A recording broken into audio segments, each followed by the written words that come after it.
Hi everybody, welcome to Chatting with Chops, or welcome back. So glad to have you back. Today we are going to try something interesting as always. If you've watched any of my previous videos, you'll see that I love baking for my little vegan. Well, recently she has taken a position at a camp that is a no nut camp. So I am going to try and make a trail mix that is no nut. I don't know how easy it is gonna be. I have pulled some different ingredients together and we're gonna try lots of different options for her and see which one she likes the best. So let's get started. So we have some of the like little oyster crackers that you put in. A lot of times people use these for chilies or soups, for thicken up soups. And then I have potato chip sticks here. And again, all of my ingredients are vegan. And then I'm gonna make a fun little s'mores trail mix. And then I've got your traditional pretzels. I also found a vegan, the Cheez-It brands that come in different flavors are dried fruit. So I have your traditional, just dried fruit raisins. And then I have here some dried cranberries. And then I have dried blueberries. And then I have apricots. And then because we cannot use nuts, I did think about using some different seeds. So I have sunflower seeds and pepitas. And then to bring a little sweetness in, because trail mixes usually have a little bit of sweetness, again, I'm planning on making a s'mores version of a trail mix. So I've got some vegan marshmallows here, and then I've got some vegan chocolate chips. And then again, not sponsored, but I've got one of these vegan candy bars that's blueberry flavored and it's dark chocolate, and I'm gonna break this up and put it in the trail mix. There's all of my ingredients that I'm gonna use, and then I'm just gonna kind of show you how I put them together. I intend on making several batches and making them very small. All right, so let's get to mixing. All right, so I have my notebook here so that I can keep track of the ingredients. Again, I'm planning on only probably making like 2 cups of each one. Depending, I may only make 1 cup, but I think 2 cups would be enough for her to really taste and see if she really likes it. So we're gonna keep these really small. I'm also gonna show y'all at the end, I use vacuum sealer bags to send all my treats to my little vegan. I think the first one I'm gonna make is the s'mores mix. 1 cup of marshmallows for each one. Let's see. Yeah, that looks like about half. And I'm gonna throw that in there. Make sure that they're broken up and everything.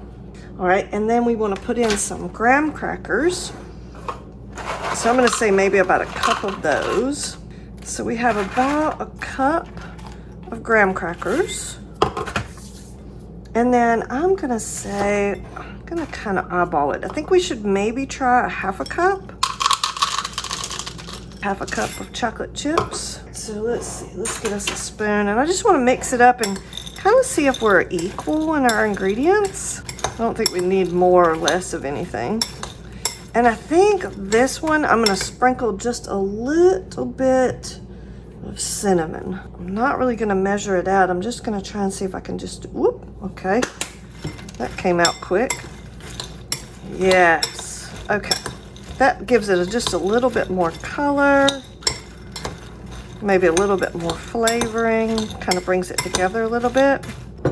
So we have ours kind of made up, and I'm thinking that's about 2 cups, but let's double check. Again, I don't want to send too big of quantities because we don't want her, you know, having to eat trail mix for the next 9 years either. Okay, that looks like that's about 2 cups. So let's get that in our, I'm just gonna use a regular little storage bag. All right, well, let's just pour it. Oh, that worked well. All right, so we're just gonna put this off to the side for the moment. Okay, so I wanted to take a break and remind you that the best way to make trail mix, period, is to kind of grab from the different groups. I'm gonna do some pretzels. I think I'm gonna do some pepitas.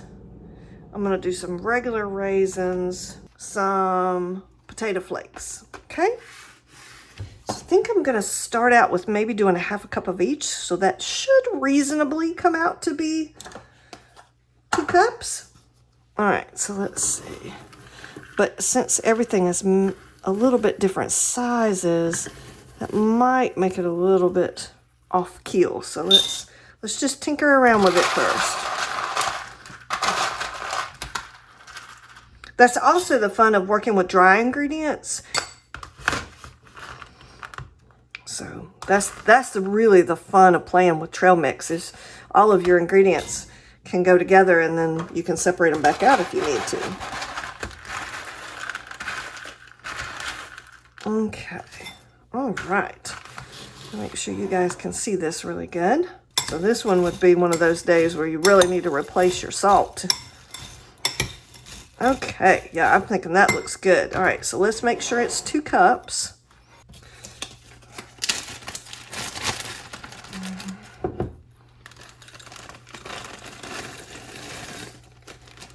Okay, all right, so that's number 3. Look at that, that's really colorful. Okay. All right, let me catch you up real quick. I got hubby involved, and he has picked, I don't know if y'all can see this yet, he has picked pepitas, oyster crackers, pretzels, potato sticks, and the cauliflower Cheez-Its. I think that's everything that's in there. Okay, so the next step, though, we're trying with this particular trail mix is we're going to try and put some seasoning on it, but we want the seasoning to stick to the ingredients because you have all dry ingredients.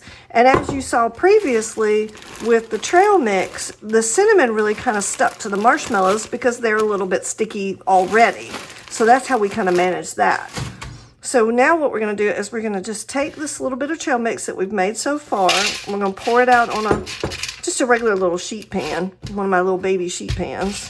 And then we're going to spray some cooking spray on it. Again, cooking spray is vegan too, if you buy the right kind. Okay. And then we want to take a tiny bit of seasoning.